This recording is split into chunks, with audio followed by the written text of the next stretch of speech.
తల్లిదండ్రులకు ప్రత్యుపకారము చేయ నేర్చుకోవాలి అని అంటున్నాడంటే దాని అర్థం ఏంటో తెలుసా?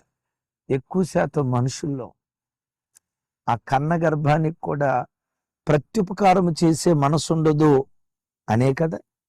అందుకని దేవుడు మనలను నేర్చుకోమంటున్నాడు.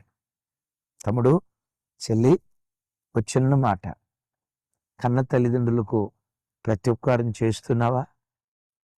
కన్న అమ్మకి కని పెంచి ఈరోజు ఇంతటి వాణ్ణి చేసిన ఆ నాన్నకు వాళ్ళ రుణం తీర్చుకునే వ్యక్తిగా ఉంటున్నావా? అనాథాశ్రమాలలో ముద్దన్నం పెట్టడానికి తిట్టుకుంటూ, సనుక్కుంటూ, గొనుక్కుంటూ కృతజ్ఞత లేని వాడిగా నువ్వు బ్రతుకుతున్నావా? ఒకసారి ఆలోచించు. తమ్ముడు, నిన్నొక మాట అడుగుతా. చెల్లి, నీకు మంచి భర్తనిచ్చిన అత్తమామల్ని ప్రేమగా నువ్వు చూసుకుంటున్నావా? తమ్ముడా, నీకు మంచి భార్యనిచ్చిన అత్తమామలు చూసుకోగలుగుతున్నావా? యవన బిడ్డలారా, తల్లిదండ్రులకు ప్రత్యుపకారం చేసే వ్యక్తులుగా దేవుని సన్నిధిలో మీరు బ్రతకగలుగుతున్నారా? ఒకసారి ఆలోచించు.